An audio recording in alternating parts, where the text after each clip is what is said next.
De Mesa Central por el 13, en simultáneo con Tele 13 Radio, con Tele 13 en vivo y con todas nuestras plataformas, y con Cristian Valdivieso ya en el estudio, el director de Criteria. Cristian, bienvenido nuevamente al programa. Muchas gracias, Iván. Muy buenos días. Tenemos encuesta semanal en Criteria ahora. Tenemos encuesta semanal. Así que vamos a hacer la entrega de esta semana. Trabajo de campo entre martes de la tarde y jueves de martes a jueves. De martes a jueves de la tarde, sí. 48 horas de intenso trabajo 48 horas, sí. En Criteria. Vamos a ver los resultados de inmediato para que la gente salga de duda. Respecto de la encuesta de esta semana, partimos por Vamos a seguir preguntando esto, ¿no? O sea, esta es la mención espontánea. Sí. ¿De quién te gustaría que fuera el presidente? Claro, que no es la papeleta, sino que es quién te gustaría. ¿Por qué? Porque sí, porque es bonita. Porque permite la espontaneidad larga, es lo mejor en la vida. ¿Sabes por qué? A mí me gusta la mejor en la vida. Toda la razón. Toda la razón. La espontaneidad. No, perdón. Oye, lo que a mí me pasa con la pregunta espontánea es que creo que sirve como un antecedente para avisorar posibles cambios en la respuesta de papeleta a veces. La pregunta espontánea es un poquito más como top of mind, está más influida por lo que hacen los candidatos en la semana, durante el tiempo, y a veces no tiene una correlación directa con la papeleta, pero muestra cosas o movimientos que después se pueden verificar en la papeleta. Veamos algunos movimientos. Por ejemplo, José Antonio Kast en 2 semanas baja 2 puntos porcentuales. En una semana. Perdón, en una semana. Eso está dentro del margen de error, pero comparado con los otros, Janet Jara se mantiene en 27, Kast tiene 28, Janet Jara se mantiene en 27, Matei sube un punto porcentual a 15, Franco Parisi vuelve a subir a 9. Sí. Es tercera semana consecutiva. Tercera semana consecutiva que sube ahora de 7 a 9, 2 puntos, efectivamente. Johannes Kaiser se mantiene fijo en los 7 y Marco Enrique Dominame también aparece 2 puntos en la base de esta. En la base, o sea, con menos de 2 puntos no aparece. Sí. Mike Nichols está en menos de 2 y Artés también está en menos de 2, por eso no están mencionados acá. Ya, esa es la única mención en pregunta abierta. ¿Quién te gustaría que fuera el próximo presidente? Y ahí ahora, hay movimientos menores, ¿te fijas? Sí, pero si estos movimientos menores siguen produciéndose lentamente, pueden producirse movimientos finalmente en la tendencia que pueden eventualmente ser mayores y eventualmente producir un cambio o un movimiento más brusco. Por eso sigue siendo importante tener esta. A mí me gusta como pregunta, sí. Y además la encuesta la haces tú, así que está bien.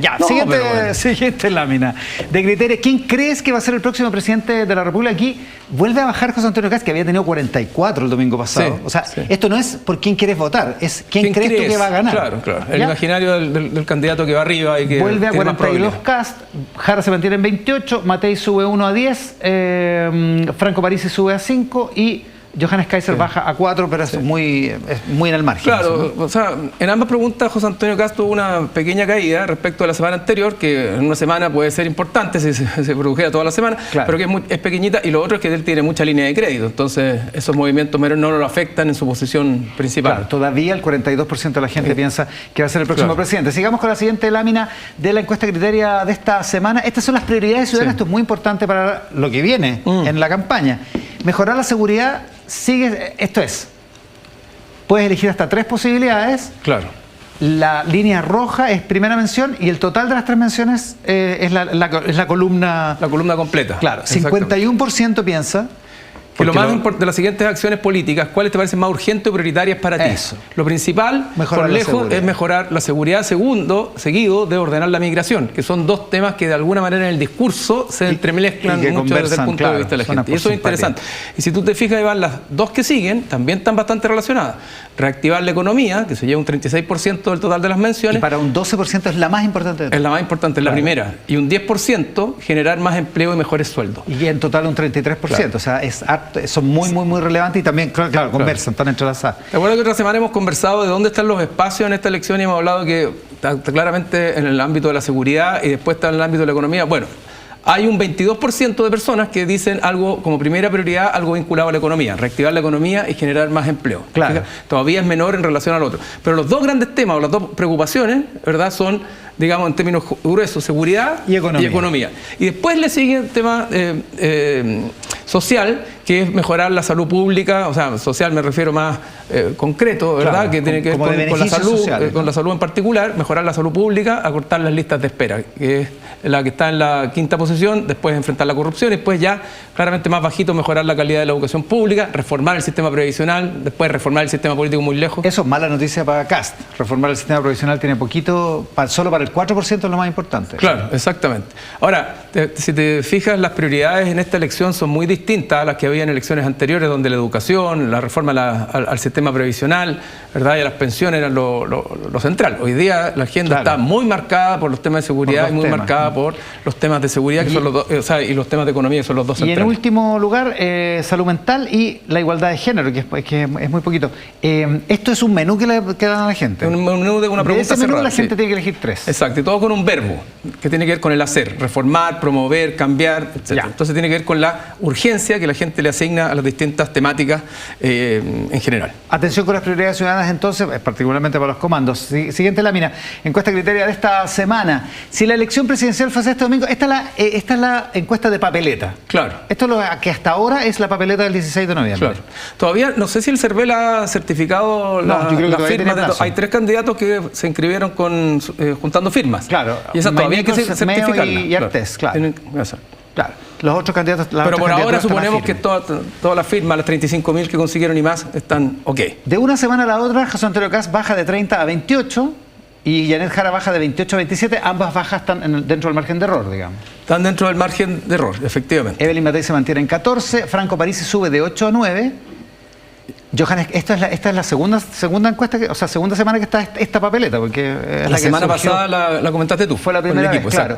Johannes Kaiser se mantiene en 8, Marco Enrique Dominame se mantiene en 2, Harold Mayne Nichols en 2 y Eduardo Ortiz en 1 y sube 2 puntos el nulo o blanco. Exacto, que de alguna manera es lo que pierden algunos candidatos. Ahora, Casti y Jara bajan en semana complicada para ellos. Sí, pero en el margen. Lo que muestra que tienen un grupo de votantes muy duros y muy fieles, si se quiere. Ahora, dicho eso, en el fondo no pasó mucho en una semana, pero tampoco subieron.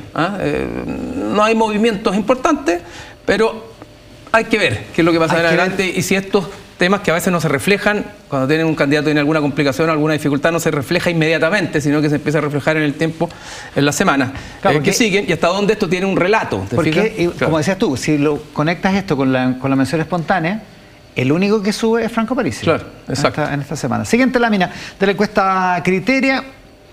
Escenarios de segunda vuelta. Aquí está. José Antonio Kast contra Janet Jara. Kast baja 3 puntos porcentuales de 50 a 47 que tenía la semana pasada. Que es lo que tuvo la semana antepasada también. Claro. Vuelve a lo que ya tuvo, de alguna manera. Pero había subido a 50 la vez anterior, que en base 100 es mucho. Ese es 50. Jara sube de 32 a 33 marginalmente y el nulo blanco sube a 20. Pero igual la diferencia sigue siendo alta. Si tú lo llegas sobre base 100 hay 18, 19 puntos casi 20 puntos de diferencia. Entre Matei y Jara, si la segunda vuelta fuera entre Matei y Jara, la diferencia sería 40-31. También hay una pequeña baja de Matei y una pequeñísima baja también de Janet Jara, pero también la diferencia siguen siendo 12 puntos. O sea, hay una diferencia relativamente holgada también. Es importante, claro. Y si la segunda vuelta fuera entre Franco Parisi y Janet Jara ganaría con 34. Esto es igual que la semana pasada, 31-34. Exactamente, no se mueve nada ahí. Y 35 nulo blanco. A lo mejor la explicación está en la siguiente lámina de la encuesta Criteria de esta semana. Qué buena palabra. Elegibilidad de candidaturas presidenciales. Esto es, gente que lo más probable es que vote por este candidato, que es la parte negra de la columna, podría considerar votar por el candidato, que es la parte del medio, lila, y en rojo, nunca votaría por este candidato. Aquí está una buena noticia para Matei, nuevamente. Claro, que es la que tiene menos porcentaje de gente que dice que nunca votaría por ella. Claro. Pero también es una muy buena noticia para José Antonio Kast en el sentido que tiene menos del 50% de detracción de gente que no votaría jamás por él y que tiene un porcentaje más alto que el de Evelyn Matei de voto duro. Voto, lo más probable es que vote por este candidato. Él tiene 35 y Matei tiene 20. Claro. Aun cuando en el agregado tiene 2 puntos más a su favor Evelyn Matei, pero con un voto más blando. Es cierto que es una buena noticia para Kast porque Kast normalmente tenía números muy altos, jamás votaría por él, digamos. Hace 4 años, por ejemplo. No, claramente ya rompió el techo del 50% maldito, de gente que le decía que no. Claro. Ahora, lo que no es una buena noticia es para Janet Jara, que tiene un 56% de nunca. Ahora, en esto, nunca digas nunca jamás, esto ya existe poco en un mundo tan líquido y tan variable.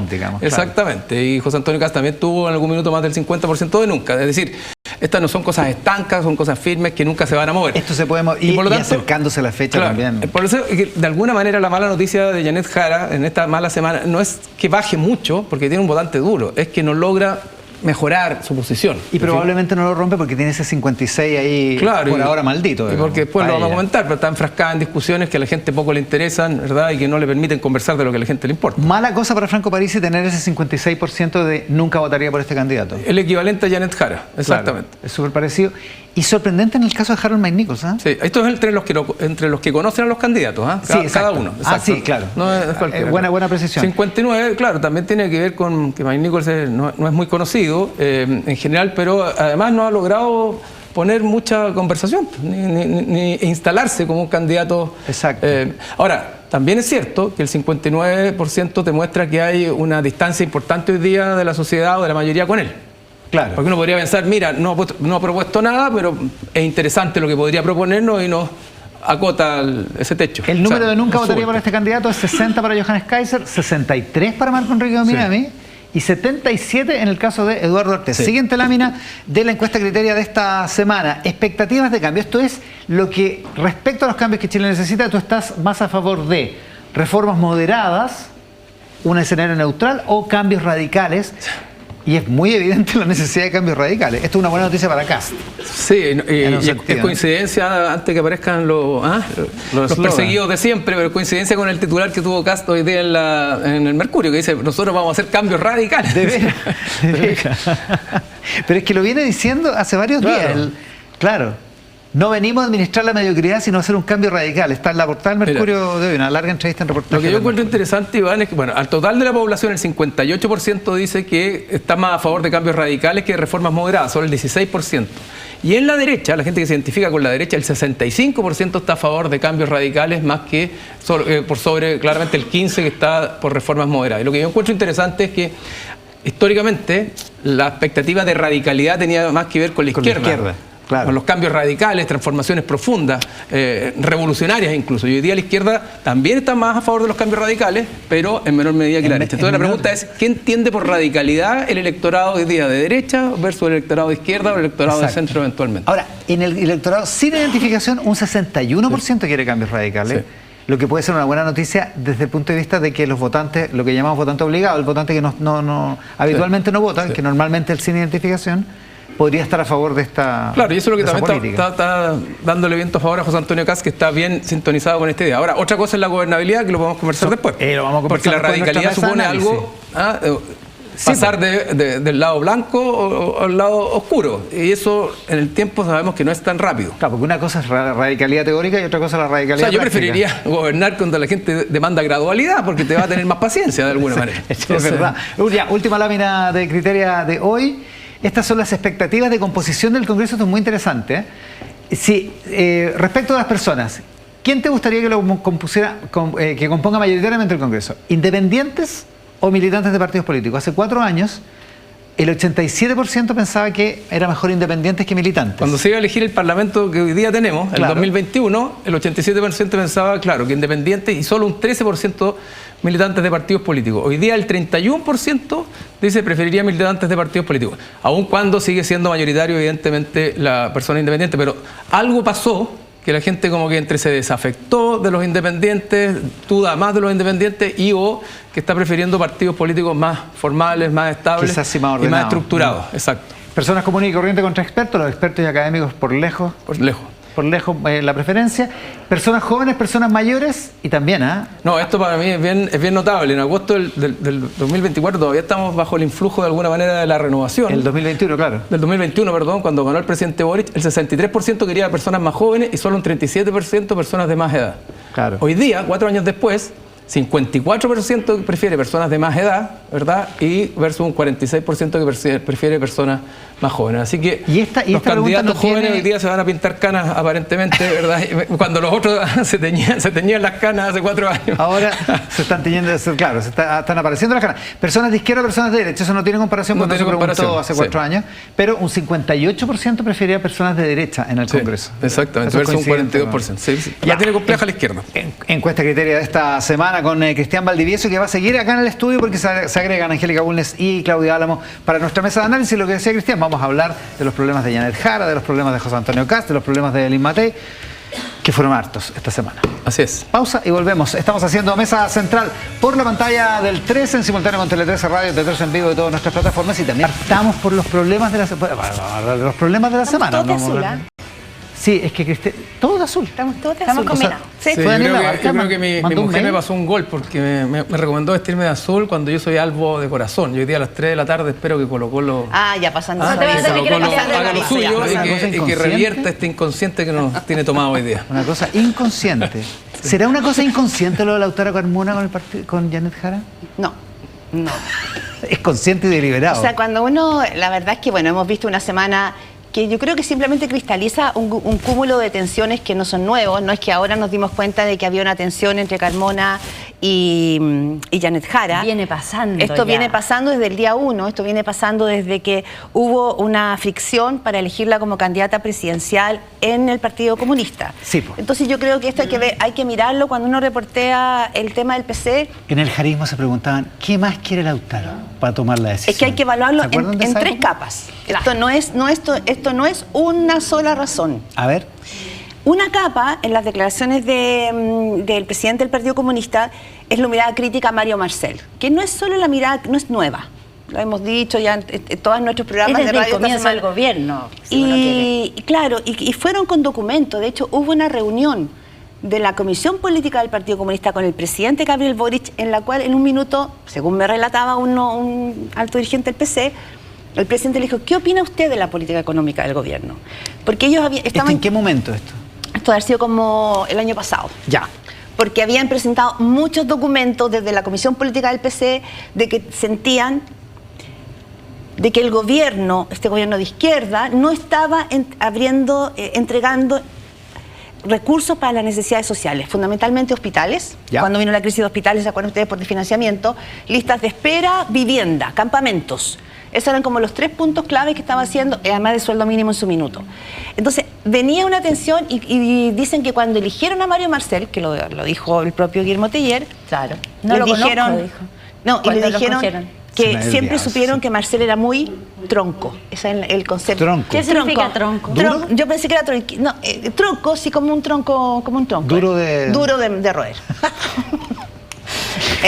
Duro o sea de que roer. estaba difícil pasarlo. Estaba difícil que un gobierno de izquierda se abriera a necesidades sociales. ¿Y por qué el Partido Comunista tiene esta crítica Claro, a duro, ese? inflexible, digamos. No tronco como en el Es fútbol. como una dirección clara. Claro. Entonces sienten que tampoco en este gobierno se hizo un cambio de la política económica, que era lo que el Partido Comunista esperaba en su alianza de Apruebo Dignidad muy al comienzo. Lo que no es raro desde el Partido Comunista es perfectamente legítimo. Legítimo, ha sido su política. Otra cosa es que igual era su gobierno. Ayer un militante comunista me decía una cosa que me pareció interesante.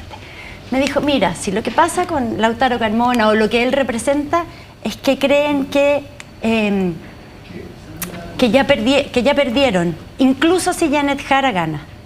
Ya. ¿Se entiende? O sea, aunque que la aunque batalla ganara la elección aunque ganara presidencial, Janet Jara la van a elección, ganar con las ideas de Carolina Toa.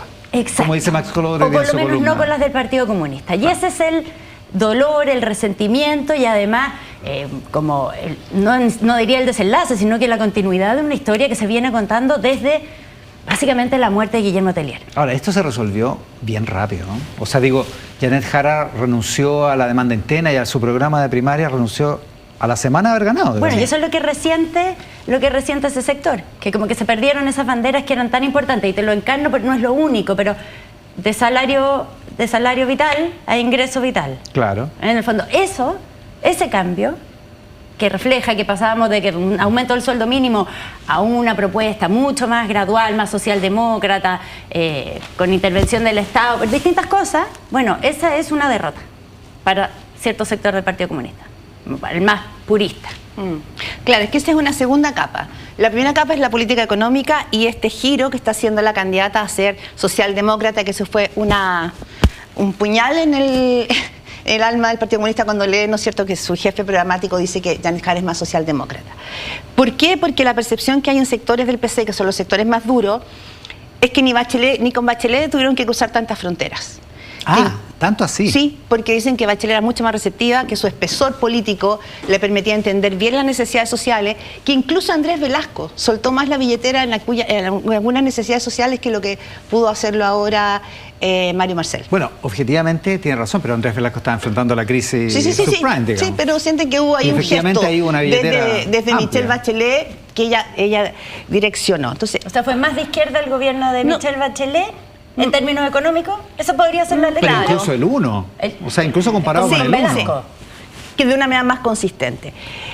Entonces, uno. Después hay una segunda capa que es la hegemonía del Partido Comunista, que Claro. puede ser quizás política interna, pero hay otra variable que yo creo que es interesante en esta disputa, y es lo que te reportan algunos dirigentes de este sector duro, y es que se están encontrando con que las decisiones y aquí Cristian Valdivieso nos puede decir bien, están mirando insistentemente esa franja de los 6 a 7 millones de votantes no obligados. No habituales, No digamos. habituales.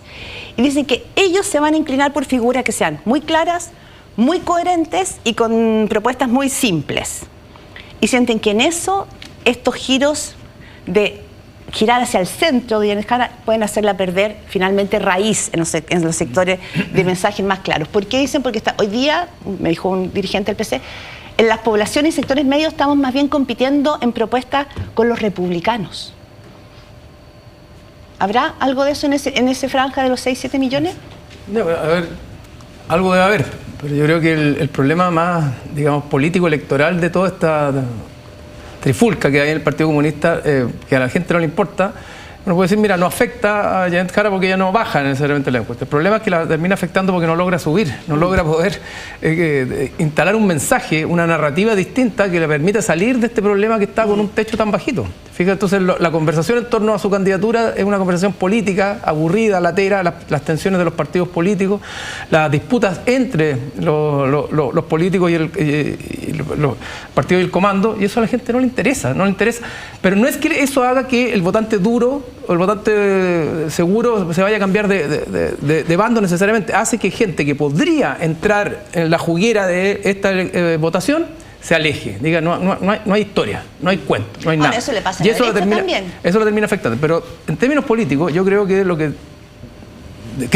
pasa en el Partido Comunista es que ellos entienden, y en eso lo entienden muy bien los comunistas siempre, que este no es su momento. Es decir, si el momento que está viviendo el país, o la sociedad, si se quiere, es un momento donde las banderas que están arriba son las de la seguridad, la de la atención por la inmigración, la economía, el crecimiento económico y el neoliberalismo en su máxima expresión, si se quiere, bajemos los impuestos, metamos inversión, generemos empleo, incluso gente que se cuestiona si hasta las 40 horas fuera una buena medida. Entonces el Partido Comunista dice, este no es nuestro momento, tenemos la elección de alguna manera perdida y para ganarla tendríamos que entregar todas nuestras banderas. Claro. Y por lo eso tanto nos la puede- pregunta es, Y eso nos puede hacer perder la parlamentaria. eso nos puede afectar a la parlamentaria, Además, uno, claro. y dos, a lo mejor estamos cultivando una candidata comunista descafeinada que va a terminar siendo una muy buena militante en el futuro del socialismo democrático, del Frente Amplio o de otro sector, o que nos va a venir a arrebatar ciertas banderas y por lo dentro tanto- del Partido Comunista y nos va a quitar de alguna manera las banderas principales, ¿verdad?, la autoridad y el control del partido. Entonces Claro, aquí y yo por creo lo que hay tanto, algo ni siquiera aunque identitario. le fuera razonablemente bien, perdiendo, pero que le fuera razonablemente bien, tampoco sería una líder del Partido Comunista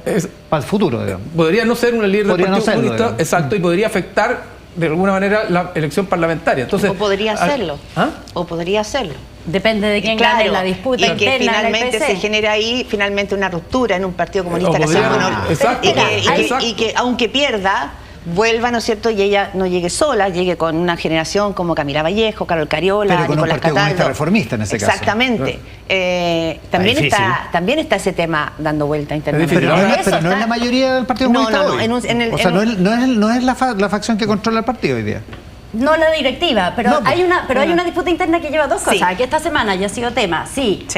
Janet Jara suspende su militancia porque ya no puede renunciar al partido, eso ya no ocurrió. ya Pero no si pasó. suspende su militancia, lo que por lo menos en su entorno cercano yo vi que veían con no muy buenos ojos porque dicen que podría afectar su coherencia. ¿Qué significa suspender a esta altura del partido?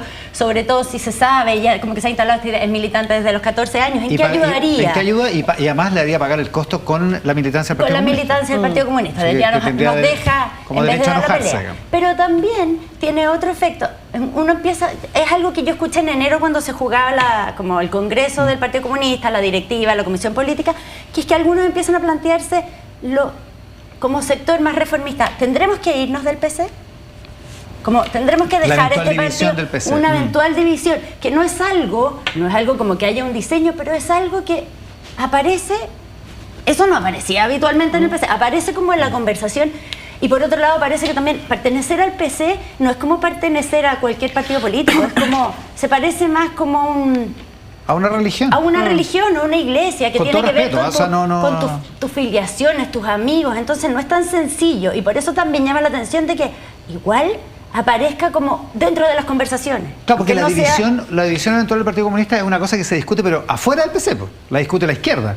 La discute la centro-izquierda, porque dice, ¿qué es lo que va a pasar en el futuro? ¿Cuál va a ser el reordenamiento? Y hay algunos del socialismo democrático que te dicen, lo mejor que podría pasar es que se dividiera el PC y el sector que quiere ser más reformista, más socialdemócrata, se venga con nosotros.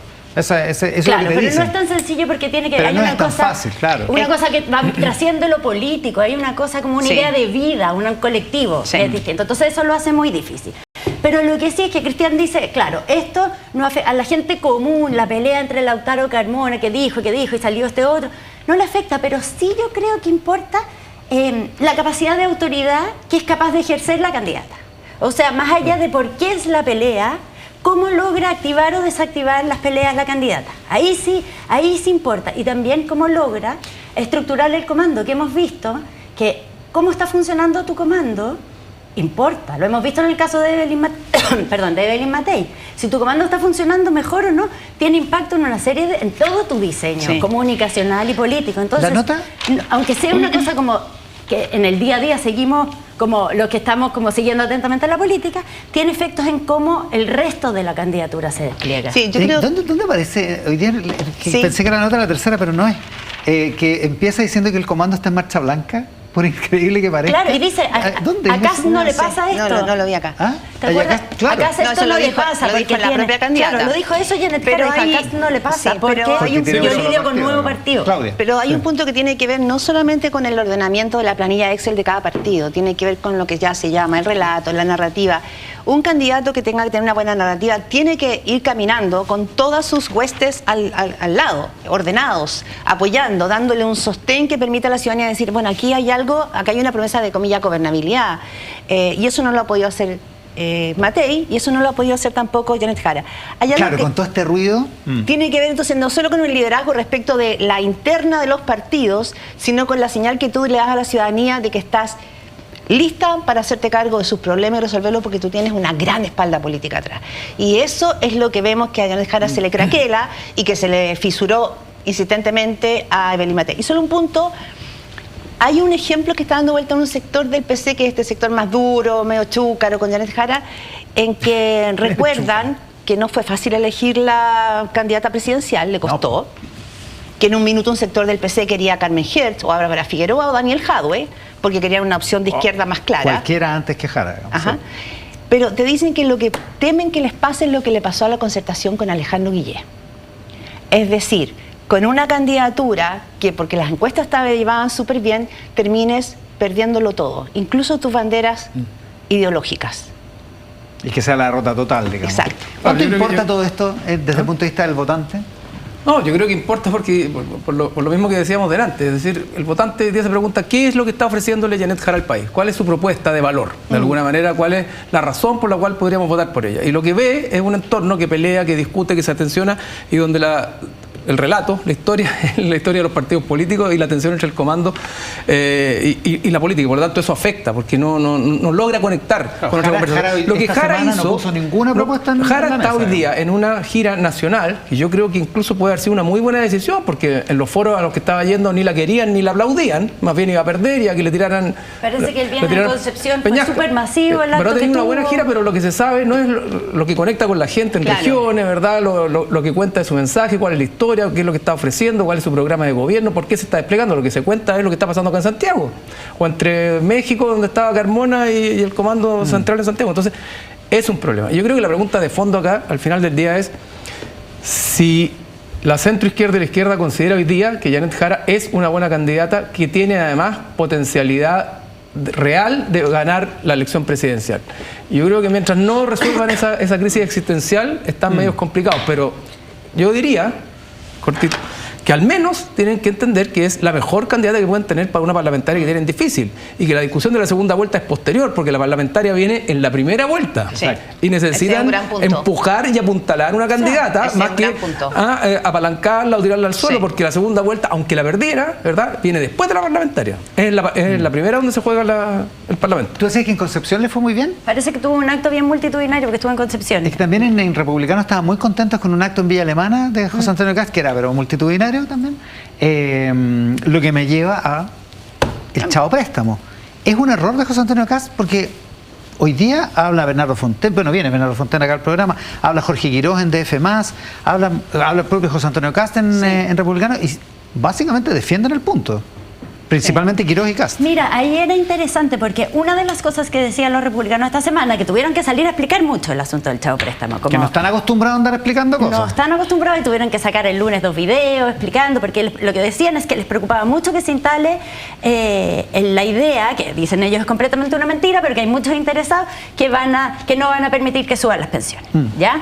Pero dicen, a diferencia de lo que nos pasó en la candidatura anterior, en que con el tema del Ministerio de la Mujer tuvimos que salir a retroceder, tuvimos que salir, no, nos equivocamos, no vamos a terminar con el Ministerio de la Mujer y todo. Acá hemos tenido que salir a explicar cosas, pero no hemos retrocedido. No retrocedemos, sino que lo mismo que pasó con el tema de los decretos, de gobernar por decreto. Claro. Si ustedes se fijan, no salieron a retroceder, salieron a reivindicar su punto. Y dicen, es lo que hacen hoy, Quiroz y Kast hacen eso en los diarios. Chao Préstamo. Y yo escuchaba a Rodrigo Álvarez, que es uno de los descolgados de la semana, que ficha para la campaña de José Antonio Kast, que también reivindicaba el punto. Dice, no nos gusta el préstamo al Estado, no nos gusta este tema, vamos a buscar otro mecanismo de financiamiento. No le gusta la reforma de pensiones completa. Nada, sí. Ya, pero entonces dicen, no retroceden, sino que explican de alguna manera. Pero hay un punto que yo creo que es esencial en mucho de lo, y que quizás no tiene que ver con la lógica de los partidos, pero sí es una discusión en la academia, y es cuánto tú puedes retroceder derechos que han sido, en los cuales has ido avanzando como país. Y que la gente ya tiene expectativas. Claro. O sea, cuánto tú puedes, por ejemplo, hoy día revisar el aborto en 3 causales. No es un derecho adquirido, no fue una discusión del Parlamento, no hubo votación mayoritaria, no desfilaron por ahí cientos de vocerías distintas. ¿Cuánto desde el punto de vista político o desde el punto de vista de la legitimidad? Político y social. Ya. O sea, tú puedes en tu campaña enarbolar, rebobinar derechos que fuiste ganando.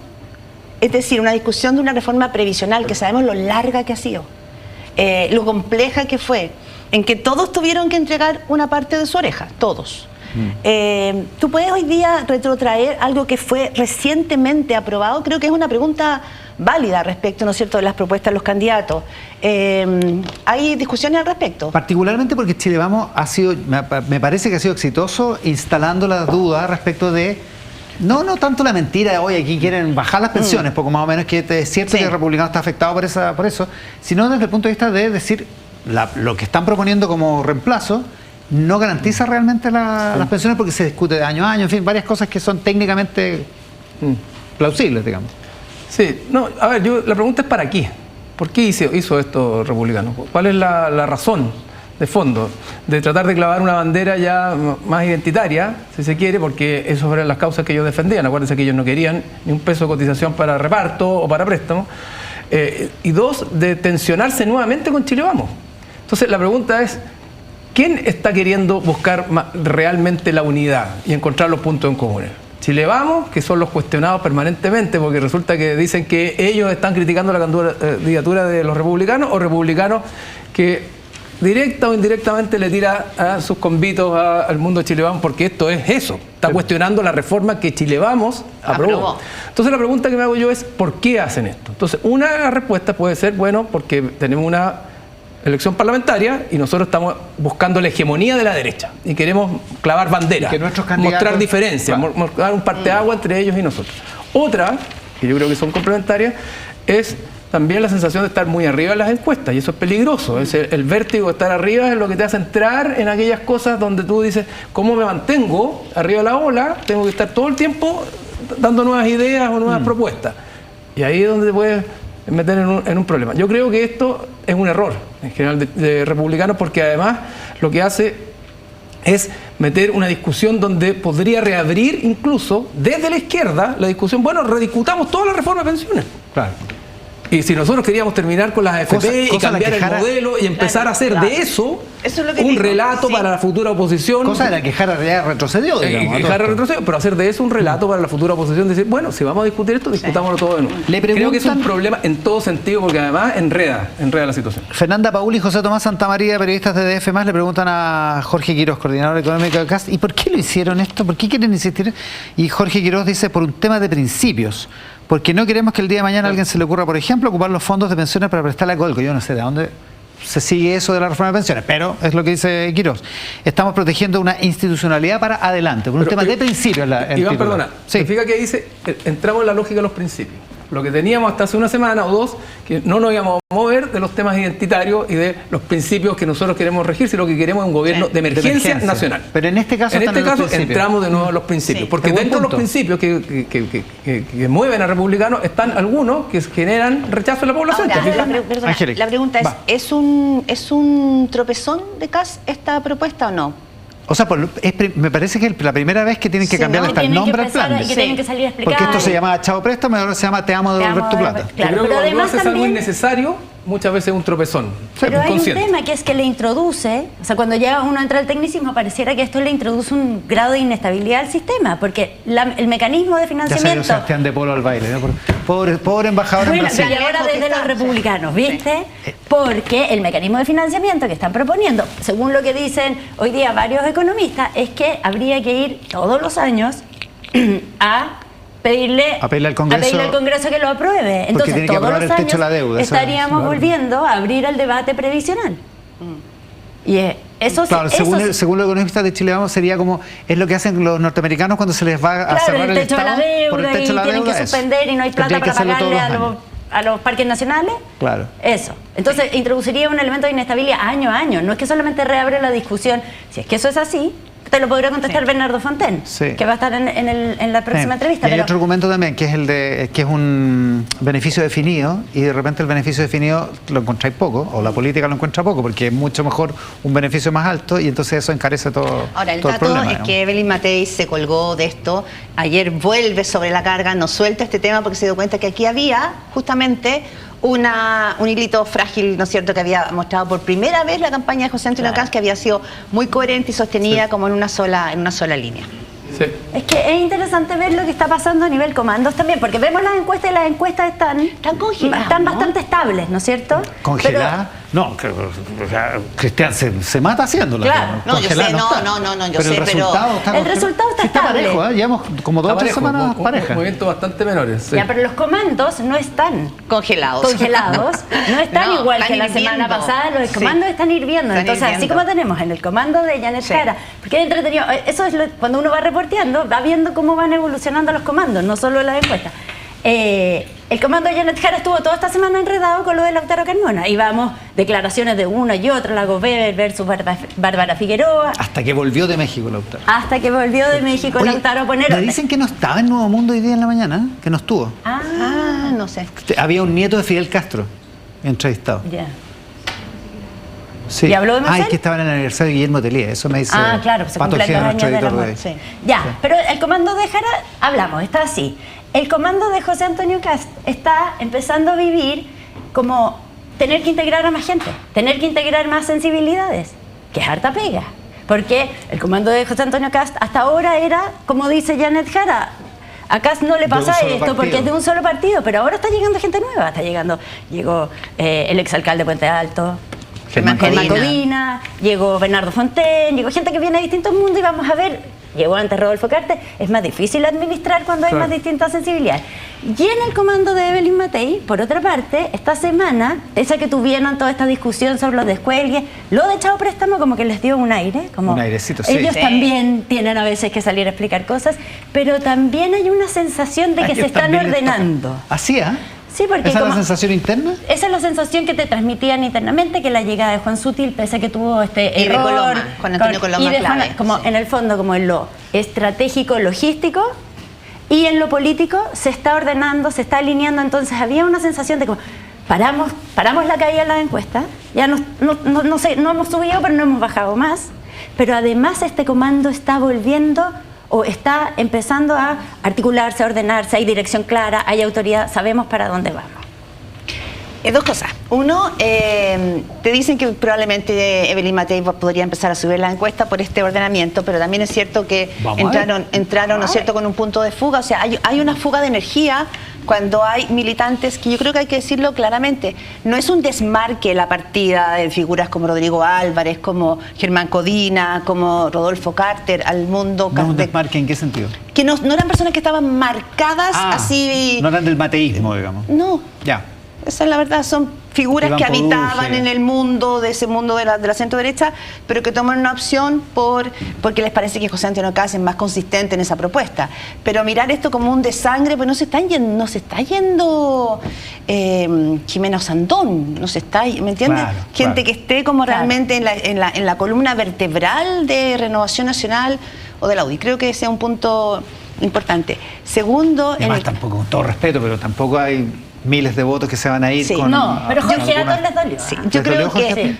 yo creo que esta sensación como Es que de... era más bien moderado Era y como del liberal. piñerismo. Jorge Atón, sí, pero era el piñerismo. de sí, bocanadas pero- de oxígeno que uno puede sentir, pero pequeña, así como un bocanado de oxígeno, es que en el comando de Evelyn Matei creen que se podría instalar la idea, que lo ha dicho, por ejemplo, mucho Pepe Out en estos días, de que la idea inicial de una competencia entre Caz y Matei pudiera tener un saltito, en el sentido que si la situación de Jara se queda estancada, podría haber gente, un voto oculto de la izquierda, la centroizquierda, que debiera inclinarse hacia Matei. Entonces, eso como que ¿Podría? está dando vuelta en un sector de RN. Puede ¿Podría? ser, puede ser una hipótesis interesante, pero creo que lo de fondo es que busca, con esa hipótesis, lo que busca es evitar la confrontación entre Matei y Caz, entre otras cosas. Te fijas, decir, aquí el problema no está entre nosotros, sino está al frente, y a lo Sí. mejor hay espacio para todos, y todos podemos tener una oportunidad acá. Va a haber que ver hasta dónde efectivamente esto se puede verificar y hasta dónde se mueve en las encuestas. Ahora,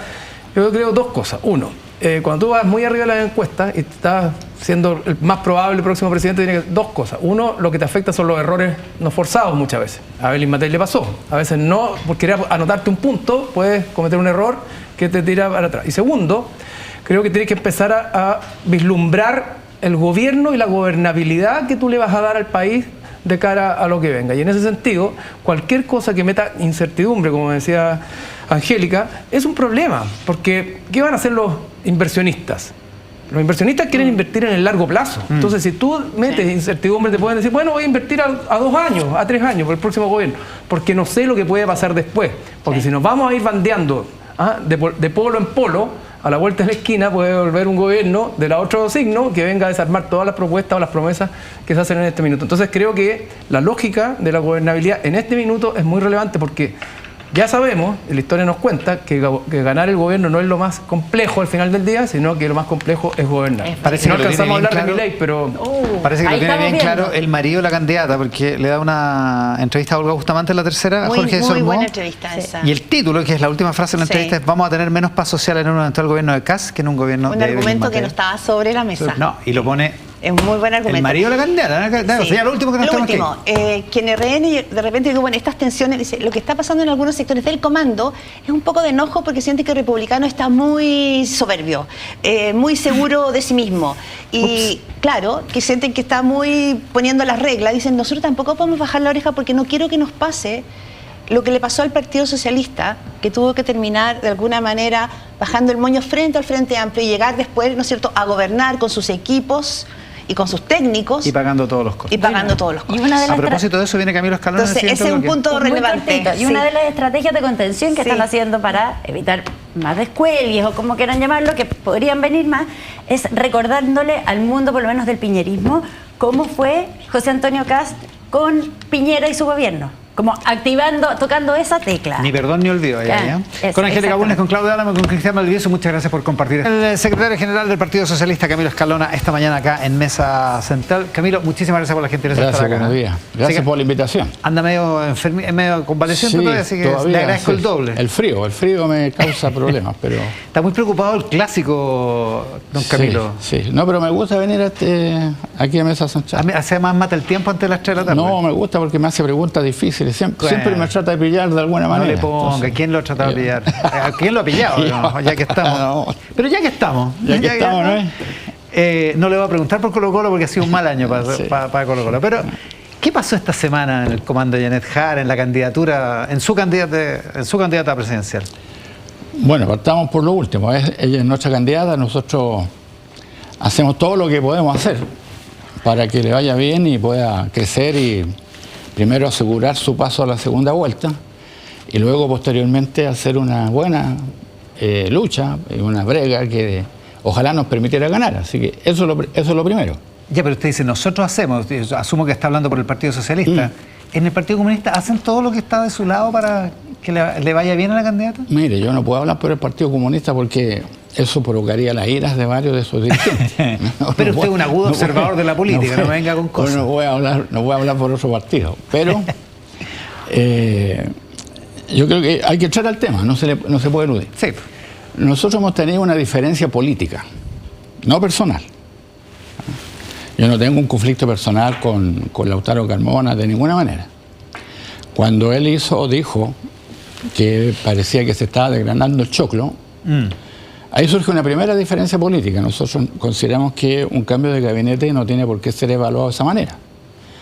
Si hay un ministro de Hacienda que necesita dedicar horas al cuidado de su familia, es perfectamente entendible. Eso Es que lo que pasa es que él puso en duda. no Solo con esa expresión, sino que explícitamente puso en duda la razón. Por eso que es una primera diferencia.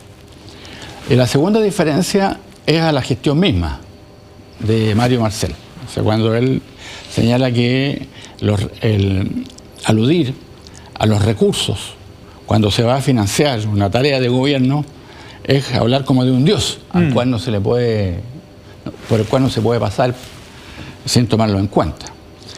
Bueno, estas dos cosas son, de mi punto de vista, materia en que los partidos tienen que dejar de manifiesto su mirada. Nosotros consideramos que la responsabilidad fiscal es fundamental. Tanto es así que Chile soportó la pandemia por la responsabilidad fiscal. Porque desde el gobierno de Lagos, cuando Mario Marcel era director de presupuesto, nos dedicamos a cuidar los excedentes del cobre. No se despilfarraron, no se tiraron por la borda, no se inventaron gastos que no se justificaban. Por el contrario, Lagos primero, Bachelet después, Piñera también, fueron gobernantes que dijeron que no se podía gastar y que el país tenía que tener esos excedentes. Y mire lo que ocurrió. La pandemia nos obligó a gastar cerca de 70.000 millones de dólares que generaron una deuda, que en el debate económico la derecha ignora, pero se generó una deuda. Eso nosotros no lo condenamos porque fueron las circunstancias de la pandemia. Es un hecho objetivo. Pero, sí, y antes la crisis subprime también hubo que echar mano claro, y nosotros como país teníamos, si la memoria no me engaña, unos 25.000 millones de dólares ahorrados, con los cuales se enfrentó la primera etapa de la emergencia. Los primeros bonos fueron financiados con los excedentes del cobre, en fin. O sea, la responsabilidad fiscal alude a una capacidad que tenga el país de tener recursos para enfrentar primero dificultades que son imprevisibles, como la que ocurrió, pero también en segundo lugar, este ahorro significa que nosotros no nos endeudamos. O sea, se reúne el dinero, se guarda la plata, se cuidan los recursos del fisco, de manera que cuando haya la necesidad de financiar un gasto social, como por ejemplo la reforma de las pensiones, esto en lo fundamental no se tenga el país que endeudar. Igual va a haber un endeudamiento interno que lo puso en duda en estos días CAS, ¿no? El aporte de 1%, ¿no? Que tienen que colocar los empleadores, que va a reunir una cantidad determinada de recursos con los cuales se va a poder financiar como préstamo al fisco la primera etapa de la reforma de pensiones. O sea, no va a tener Chile que salir a golpear la puerta de los bancos, no va a tener que ir el nuevo ministro de Hacienda a Wall Street a pedir plata y que nos cobren intereses de 20, 25, 30 o 40%. Ya, pero en definitiva, O sea, es una diferencia política del Partido Socialista con el Partido Comunista. Con esto concluyo. La responsabilidad fiscal para nosotros es una lección que hemos aprendido, ¿no? Y que cuidamos con rigor. O sea, si nosotros aceptáramos la teoría de Carmona, significaría que no estamos defendiendo un patrimonio que hemos sido capaces de crear desde el gobierno de Lagos hasta hoy, porque la regla de la responsabilidad fiscal se tenía en cuenta durante todos estos años y ha permitido que el país, que es un país pequeño, frente a grandes desafíos, haya podido salir adelante. Es en el caso de la regla explícita, pero la verdad es que la responsabilidad fiscal es un patrimonio de todos los gobiernos y desde el ministro Foxley en adelante, digamos. Sí, Foxley empezó a cuidarlo. Dicho eso, se transformó en una política de Estado porque Lagos envió un proyecto de ley. Sí, pues la regla de responsabilidad fiscal cuando Marcel era director de responsabilidad fiscal que se inició el trámite en el gobierno de Lagos y se concluyó en el gobierno de Bachelet. Ahora, dicho eso, entonces, ¿la responsabilidad fiscal es una línea roja para el Partido Socialista, una barrera que no se cruza en un gobierno de coalición? Mire, no para nosotros, es para Chile. ¿Qué sacaríamos con estar endeudados y después, en vez de tener recursos para financiar los nuevos gastos sociales, andar de banco en banco golpeando la puerta para que nos presten plata para pagar las deudas? Si un partido no tiene sentido, ¿no? Si un partido quiere gobernar con el Partido Socialista, tiene que estar de acuerdo en la responsabilidad fiscal, porque si no, no hay cómo. Fíjese que esto es tan importante que nosotros no teníamos compromiso con el presidente Boric. Nosotros lo apoyamos a él sin condiciones para la segunda vuelta. Habíamos tenido otra candidata en la primera vuelta. Y él nos invitó al gabinete. Y él tomó la iniciativa de invitar a Mario Marcel. O sea, el presidente Boric recogió esta parte de nuestra experiencia de gobierno como básica para que su tarea como gobernante fuera exitosa. Entonces, no se puede descalificar como lo hizo Lautaro Carmona, ¿no? Un esfuerzo de Estado que yo calculo ya lleva todo este siglo, desde el gobierno del agua hasta ahora. Es contra Marcel y contra Boric, dice usted. Por eso lo dije así. Ningún dirigente se había atrevido a decir lo que dijo, porque cuando yo digo, mire, se le está desgranando el choclo, lo que estoy haciendo... Que no es una expresión muy feliz a todo esto. Es una afirmación hiriente. No, claro que es desafortunada, pero es hiriente, ¿no? Porque le está insinuando al presidente de la República que él ya no dirige el Estado. Sí. Es muy delicada esa afirmación. Entonces hemos tenido diferencias políticas. Diferencias políticas que nosotros hemos dicho frente a la opinión pública. Lo dijo nuestra presidenta, Paulina Bodanovich. Ella, en su despliegue en la región del Maule, de todas maneras, dedicó parte de su tiempo a poner el punto nuestro en estos temas. También lo dije yo, a mí me pareció una responsabilidad elemental. Yo fui presidente del Partido Socialista cuando se envió el primer proyecto de ley sobre responsabilidad fiscal. Yo soy testigo personal del esfuerzo que hizo Mario Marcel porque el Estado no despilfarrara los recursos que tenía, sino que por el contrario los pudiera reunir y ahorrar para momentos difíciles. No estaríamos hoy día aquí tan tranquilos si no hubiéramos tenido esa capacidad durante 25 años. Ahora, es una diferencia política profunda porque ayer la doctora Carmona reafirma que esto no se le salió, esto no fue un error. Él dice, yo represento un partido y tengo que poner en el tapete, poner encima de la mesa lo que ese partido piensa, lo que mi partido piensa. Esa es la defensa de Carmona y no... Claro. O sea, es una cuestión profunda, digamos. Por eso que nosotros afirmamos que somos partidos distintos. Estamos en un acuerdo con el Partido Comunista, pero somos partidos diferentes. Claro, pero para el acuerdo, pero sobre este punto tienen que ponerse de acuerdo para gobernar, si no, no hay cómo. Pero lo que a mí me interesa decir es que el Partido Socialista de Chile no es un partido subordinado al Partido Comunista. Y en particular en estos temas que dicen relación con la gobernabilidad democrática, ¿no? Sobre nosotros, del 70 para acá, siempre recayó, ¿no?, la crítica, la sospecha de parte de la derecha de que no éramos capaces de gobernar y que íbamos a llegar a la moneda, íbamos a llegar al gobierno, a los ministerios, ¿no? Y no iba a volver nuevamente el síndrome del despilfarro y que no íbamos a ahorrar todos los recursos del Estado. Nosotros luchamos contra esa imagen y la hemos derrotado, esa imagen. Porque cuando gobernaron en la Unidad Popular les fue mal, en ese sentido. En la Unidad Popular no fue mal con un exceso de gasto, efectivamente. Entonces ahora, este es un patrimonio.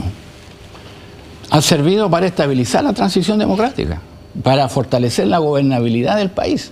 O sea, no es una cuestión técnica, leguleya, ¿no? Es una pieza clave, ¿no?, para la instalación de un gobierno de izquierda. Y en un gobierno de izquierda que es un gobierno de coalición, Sí. usted que es dirigente, es secretario general del Partido Socialista, ¿el Partido Comunista en las reuniones de coordinación, en los comités políticos con el gobierno, planteó este asunto, planteó esta necesidad, esta idea de que se estaban endiosando el cuidar los recursos Sí. por sobre las necesidades sociales? Mire, en este tiempo han habido dos instancias colectivas. El comité político del presidentes y ministros políticos y la coordinación de los secretarios generales que llevó adelante el proceso de inscripción del primero de la ley, de la candidatura a las municipales, las campañas del plebiscito primero, del plebiscito segundo. Ahora recayó sobre nosotros el esfuerzo para lograr generar una lista común. Mire, hemos tenido centenares de horas. Yo eso lo rescato, ¿no? Es un esfuerzo sin precedentes. Nunca ser representante de partido y todos sentados al mismo tiempo, ¿eh?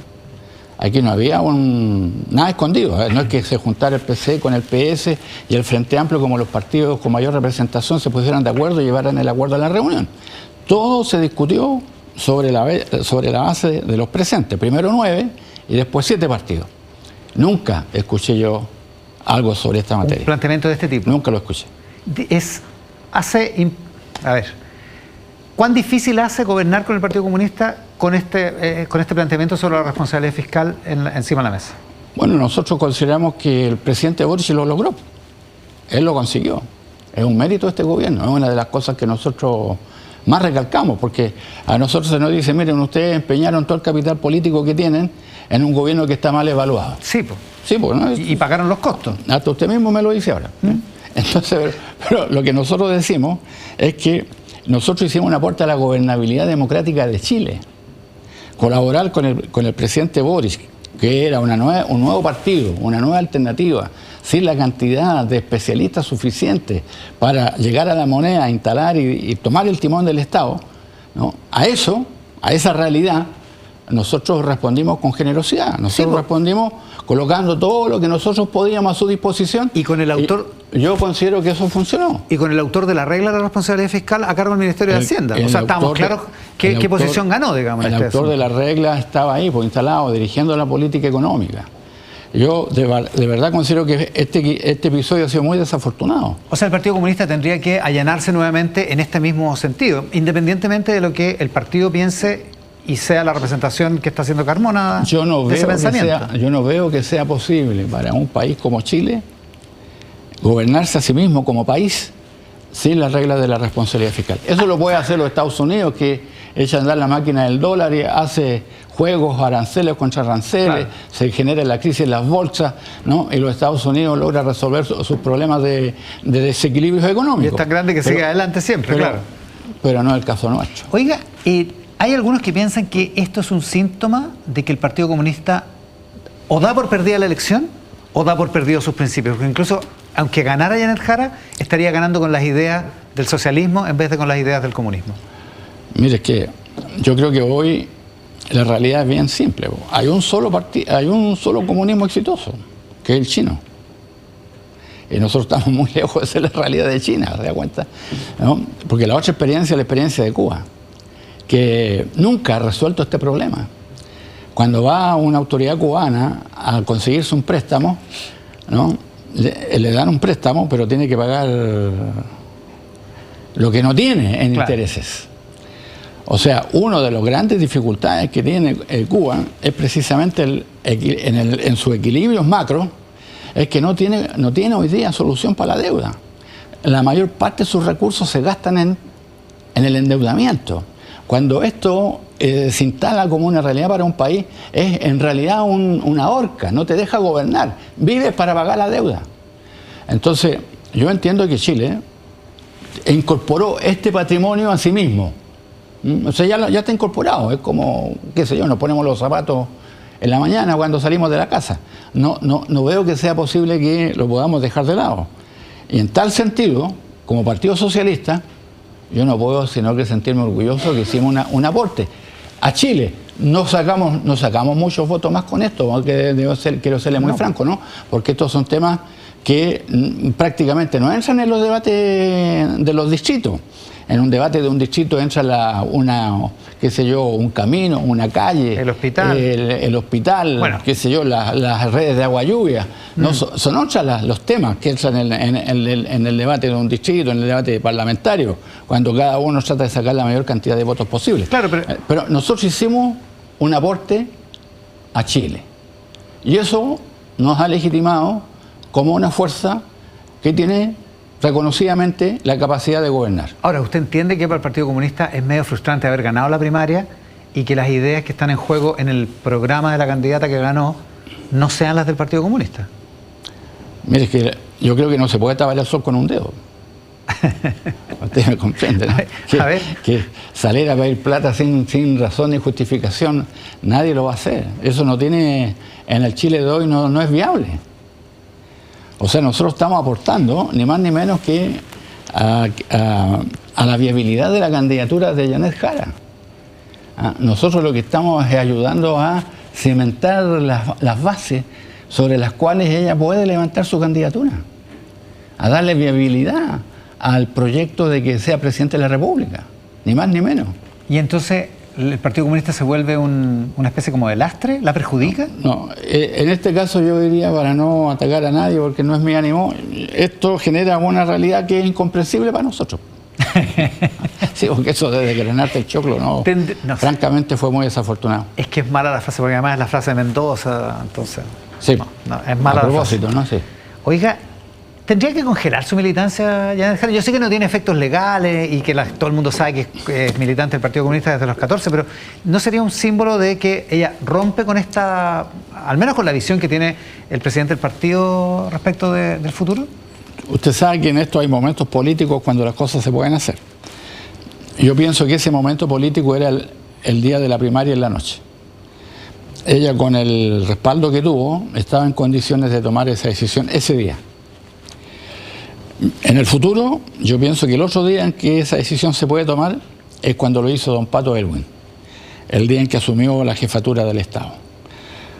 Don Patricio, con la perspicacia que él tenía, esa sabiduría, pero también esa habilidad política que lo caracterizó para darle a la transición las condiciones que pudiesen darle viabilidad, con Pinochet en la comandancia en jefe del ejército, también hizo lo mismo, pero en el momento en que él tomó la presidencia. Y le señaló al país con mucha franqueza: yo, como presidente de la República, voy a congelar mi militancia. Y claro, todo el mundo lo entendió, no apareció como una necesidad electoral. O sea, hoy por hoy ya no hay espacio para eso. Yo creo que, en mi modesta opinión, es viable, pero se asume la presidencia. Ahora, usted dice, mi modesta opinión, pero usted es un observador muy agudo de la política desde hace muchos años. ¿Cómo lo hace Janet Jara, que es su candidata, para pasar de este techo de 30%? Porque con este 30% capaz que le alcance para la primera vuelta, pero no le alcanza para ganar. Mire, yo creo que esto es una discusión de los partidos y el comando no tiene que meterse. ¿No? Porque son, como hemos conversado, son opciones de largo plazo. Ahora, nosotros le andamos preguntando a la candidata de todas maneras, si sí, eso es inevitable. Bueno, está bien. Yo no digo que la prensa no haga el esfuerzo como le corresponde, ¿no? Pero nosotros los socialistas en este punto no podemos callar. La candidata presidenta dice: mire, coloquemos paños fríos, no sigamos porque en esto nos perjudica. Ella tiene razón desde el punto de vista del desarrollo de su campaña. Pero desde el punto de vista de los partidos, yo considero que nosotros no podemos dejar estos puntos al azar, ¿no? Que quede en el aire, que quede dando vueltas. Si fuimos capaces de poner de manifiesto lo que es uno de nuestros aportes más importantes en estos años, nosotros tenemos que manifestar nuestro punto de vista. El Partido Comunista tiene que manifestar lo suyo, porque somos partidos diferentes y nosotros no estamos subordinados a ellos. O sea, tiene que ser una discusión de los partidos, pero ¿la candidata tendría que tener una posición más categórica que la que ha tenido hasta ahora? Yo lo veo difícil, porque es su propio partido el que puso en duda el tema. Sí. Entonces no le es fácil. Oiga, a propósito de temas peliagudos y a propósito de los cientos de horas que se gastó o que invirtió en coordinarse con los otros partidos para la lista, ¿alguna vez se le planteó al Partido Comunista no llevar a Daniel Jadwe como candidato? No, nosotros no entramos en esa fase de la discusión porque es inviable el acuerdo. Porque si hubiéramos entrado a mirar las dificultades, que no es el único candidato que tiene dificultades, ¿no? no era posible. No era posible. Mire, nosotros nos encontramos con cada sorpresa.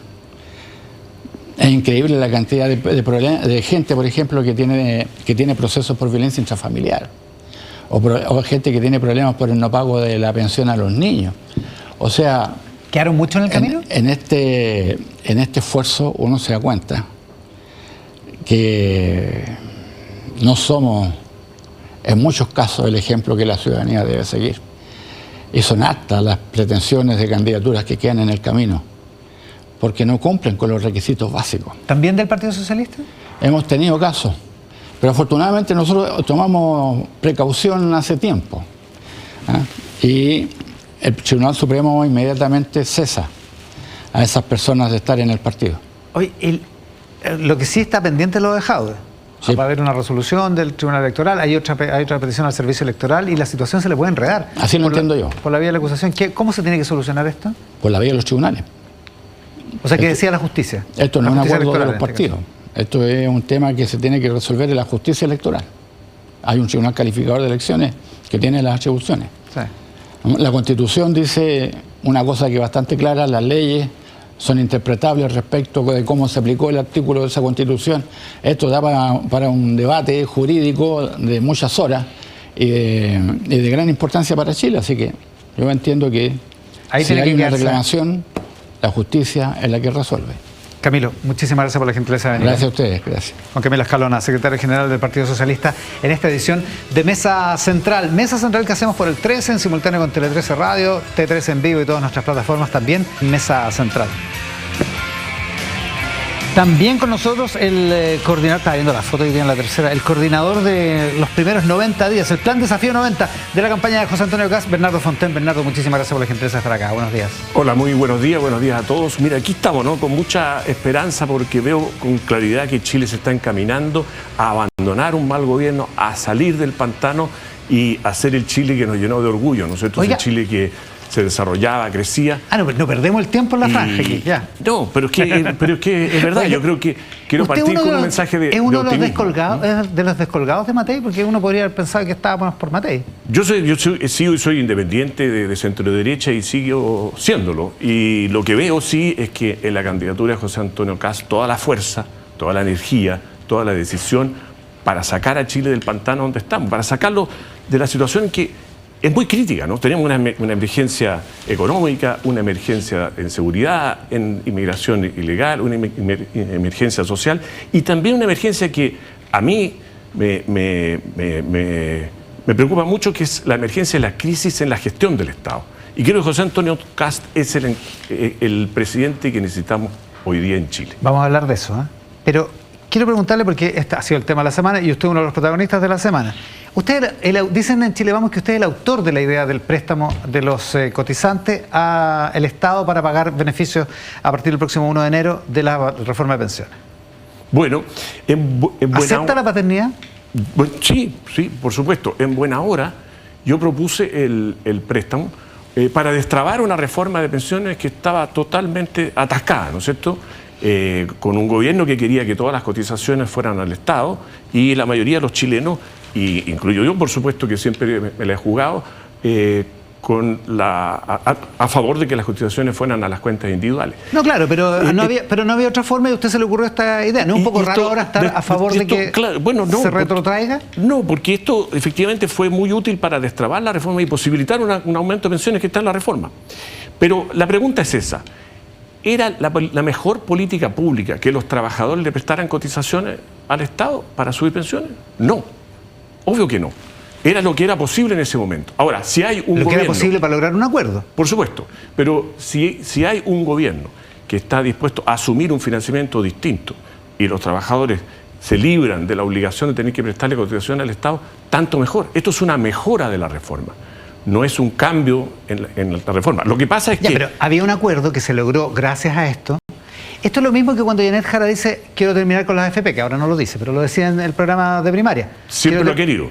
Siempre lo ha querido y probablemente lo siga queriendo. Lo que pasa es que otra cosa es que ya no lo plantea, pero lo planteó en el programa de primaria y era también, se le criticaba que era reabrir la reforma y no honrar un acuerdo, porque llegaron a un acuerdo que incluía que los AFP seguían vigentes. ¿No es deshonrar el acuerdo echar para atrás eso? Bueno, lo que realmente quiere Janet Jara, el Partido Comunista y toda la alianza de izquierda que la respalda, no es terminar con las empresas de la AFP, que por supuesto se pueden cambiar. Lo que quieren terminar es con la capitalización individual, ¿no? Quieren cambiar con el hecho que los trabajadores sean dueños de sus cotizaciones, y lo que quieren es que el Estado sea dueño de las cotizaciones. Pero la pregunta es otra. La pregunta es, llegar a un acuerdo en determinadas condiciones, retrotraer esas condiciones, ¿no es por un lado o por el otro? ¿No es deshonrar el acuerdo?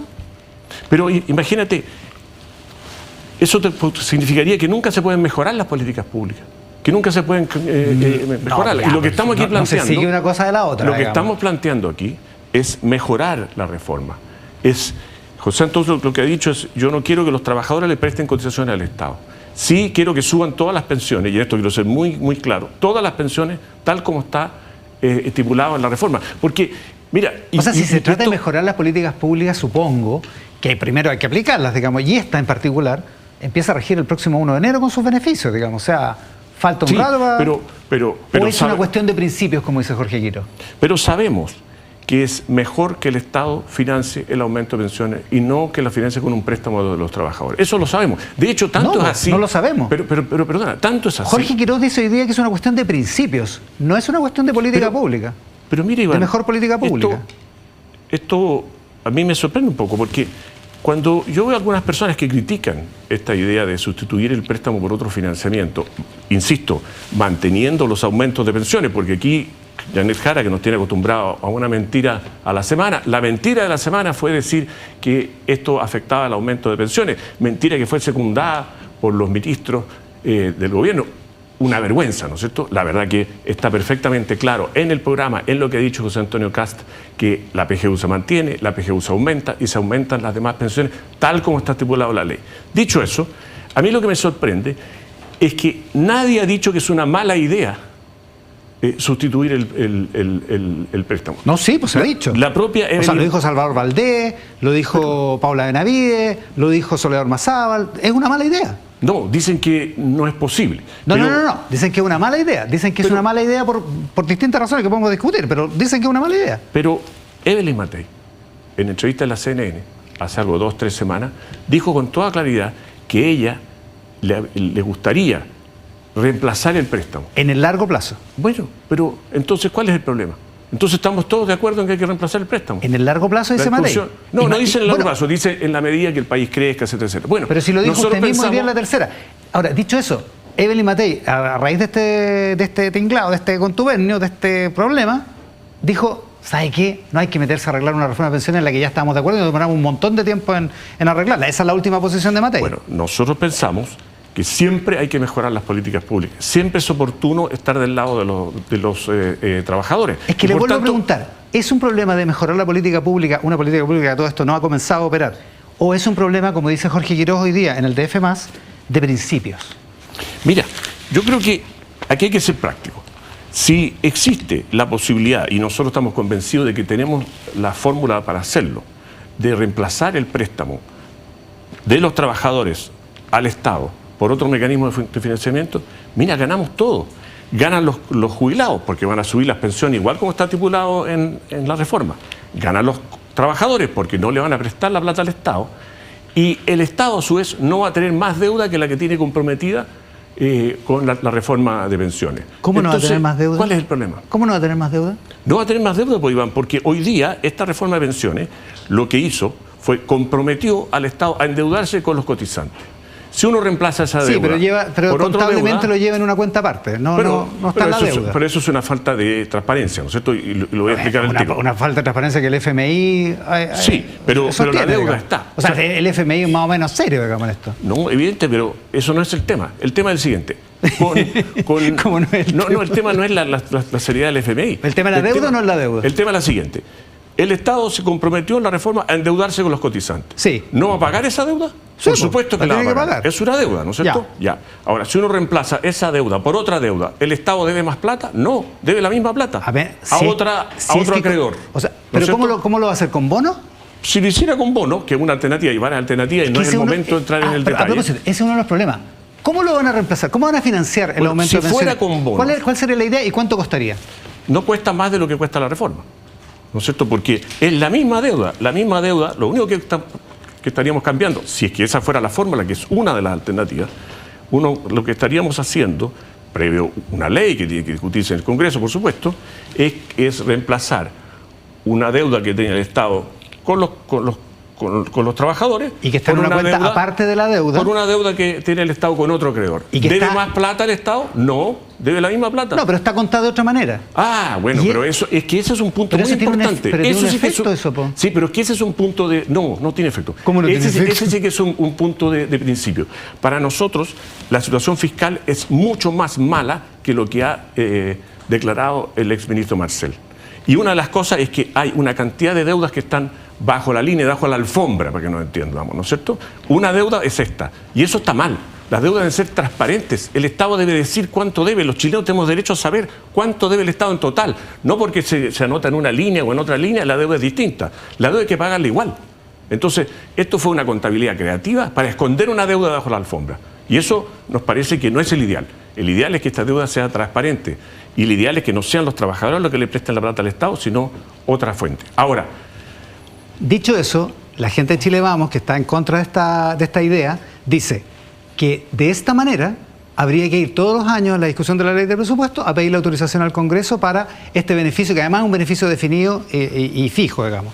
Eso es absurdo. Todos los años habría que ir, todos los años el Estado tiene déficit porque ha gastado como país en guerra, ¿no es cierto? Y de hecho hay que decirlo claramente aquí, ¿no es cierto? El ministro Marcel tiene poco que celebrar, porque lo que tenemos, ¿no es cierto?, es un Estado que ha crecido y gastado. Los que se han apretado el cinturón aquí son los ciudadanos, el Estado no. Dicho eso, todos los años el Estado tiene déficit, todos los años tiene que pedir deuda. Deuda para las subvenciones, deuda para la PGU, deuda para los carabineros. Da lo mismo para que sea la deuda. O sea, hay que hacer el trámite igual, digamos. Suponer de que, va a haber una discusión sobre pensiones distintas de los otros gastos del Estado es absurdo. Esto es un solo paquete donde el Estado gasta una cantidad de plata en exceso y se endeuda para todos los fines. ¿Para cuál fin fue para la deuda? ¿Fue para la PGU? ¿Fue para ponerle, Ya, no, pero ¿no es cierto? Pero no, ¿abre eso la posibilidad de que algunos parlamentarios se pongan creativos?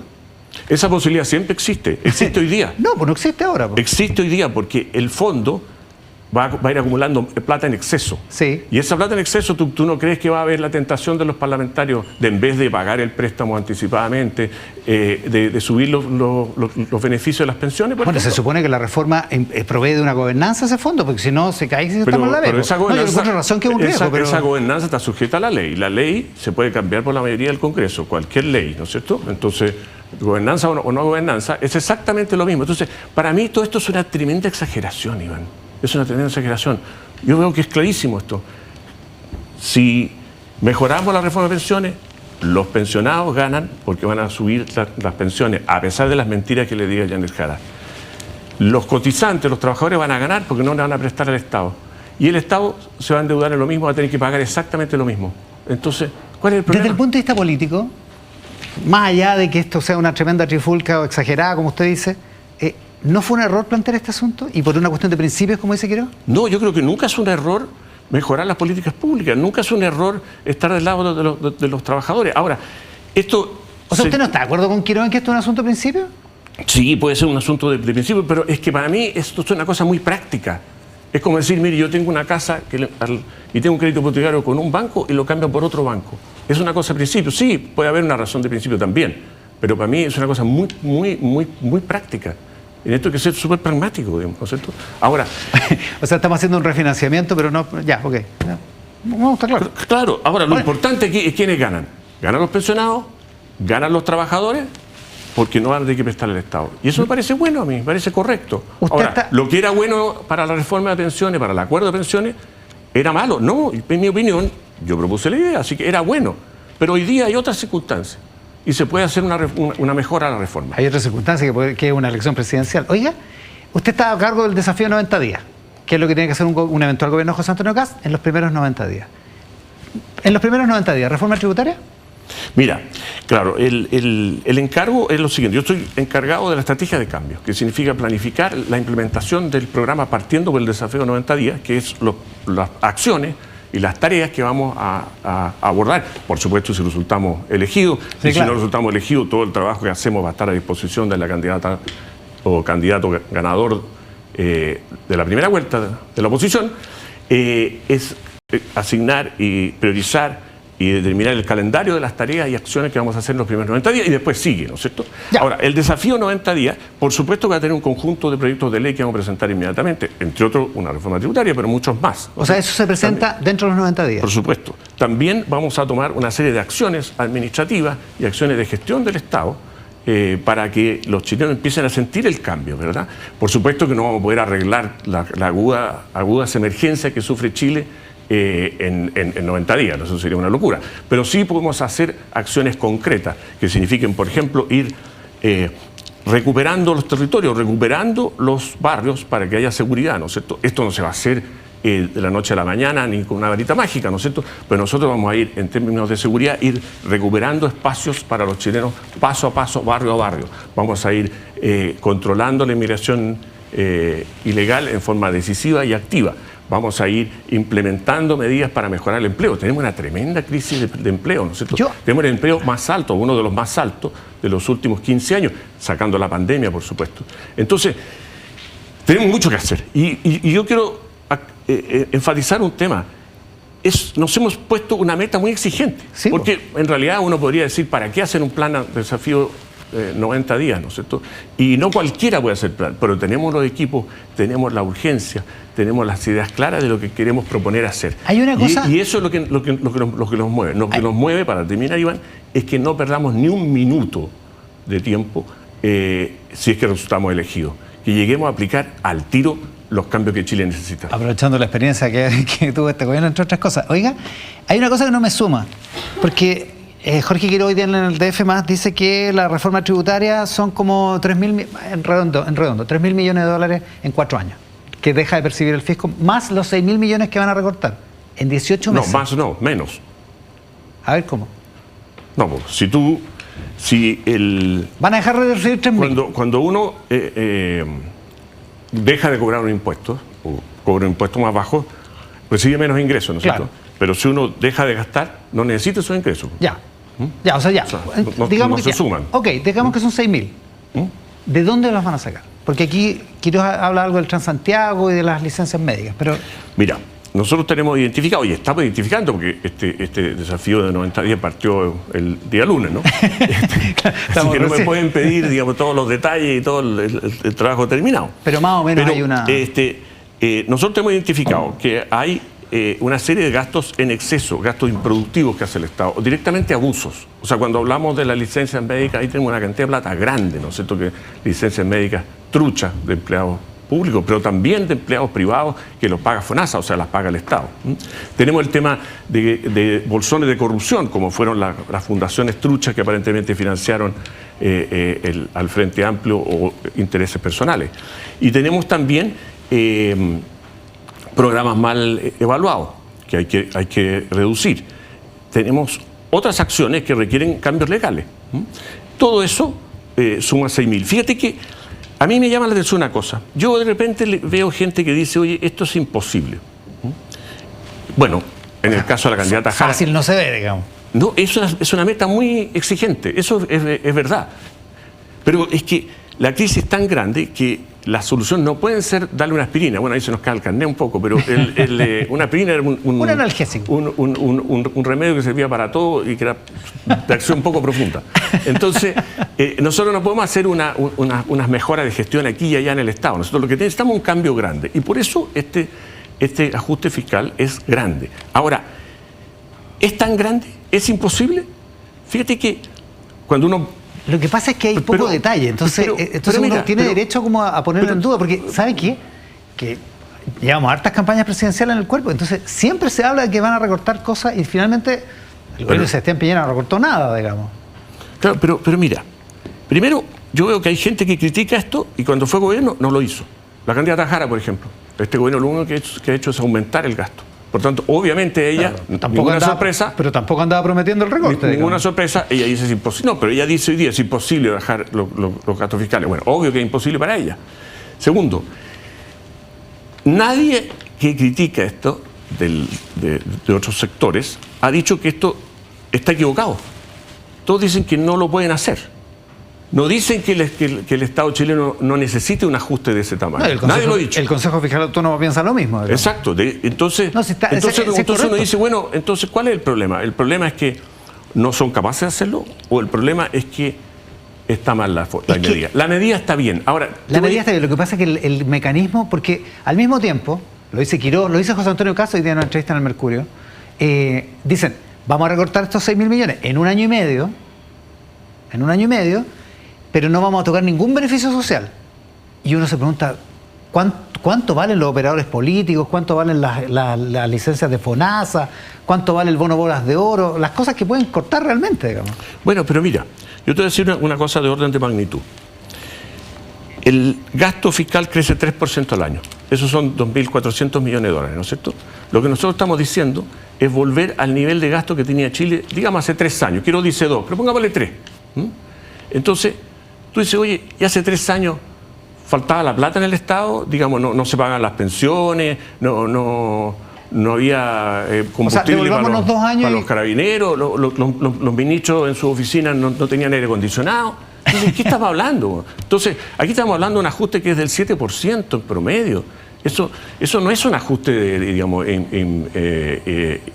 imposible. Entonces, se exagera mucho. Ahora, ¿qué es lo importante aquí de nuevo? Nosotros venimos a cambiar Chile, venimos a hacer que Chile despegue económica, social e institucionalmente.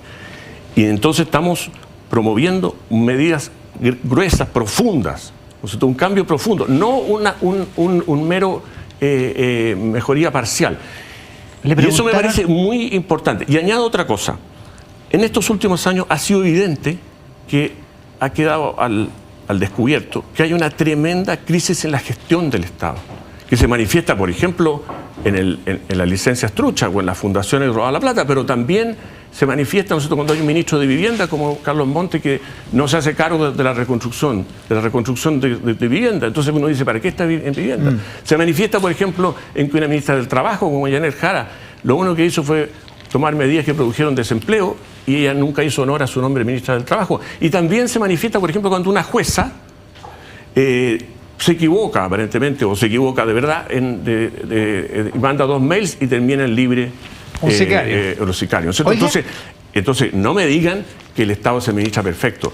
No me digan que no hay posibilidad de mejorar la eficiencia y de recortar gastos. Porque ahora, todos los días dice, vemos un exceso de gastos. Es difícil, y hay otros que prevén que también pueden pasar cosas con ese recorte, como por ejemplo Jorge de Sormó, a quien supongo que usted le tiene respeto como economista. Fue profesor mío, así que no solo le tengo respeto, tengo admiración. Admiración. Bueno, él dice, vamos a tener menos paz social en un eventual gobierno de Kast que en un gobierno de Belín Matei. Mira, por la admiración que le tengo, yo no quiero polemizar con él para nada. Para más el marido de la candidata, digamos. Pero bueno, pero ese es el planteamiento. Y no solo él, digamos. Pero yo me remito a los hechos. Sebastián Piñera tuvo un programa radicalmente distinto al de José Antonio Cast. Y sin embargo, le hicieron la vida imposible, ¿no? Hubo un estallido social, todo lo que sabemos. Entonces, Belín Matei se dice que es heredera de Sebastián Piñera, que fue un gran político, por lo demás. Entonces, bueno, yo digo, ¿habrá alguna diferencia? A mí me parece que los hechos no dicen que haya una diferencia. Y es más, lo que yo veo más es que el Chile de hoy es distinto. Y eso es lo que conecta muy bien la candidatura de José Antonio Cast con los ciudadanos. Los ciudadanos hoy día queremos cambios grandes, queremos cambios de verdad, queremos salir del pantano. Porque Chile además va en decadencia, va camino a su desarrollo, ¿no es cierto? Y por tanto tenemos que hacer todo el esfuerzo para enfrentar la emergencia de seguridad, de inmigración, de económica, social, con la máxima energía y prontitud y con medidas gruesas. En materia tributaria nosotros tenemos una diferencia importante, por ejemplo. Bernardo, muchísimas gracias por la gentileza. Por el 13 en simultáneo con Tele 13 Radio, Tele 13 en vivo y todas nuestras plataformas, entregándole la posta a Nilce Silva, que sigue con la edición de Tele 13 Tarde. Nilce, muchísimas gracias y perdón por la... ¿Cuántos minutos? 4. No. Casi nada. Casi nada. Gracias. Muchas gracias. Gracias por estar con nosotros en Mesa Central. Gracias por estar ahí.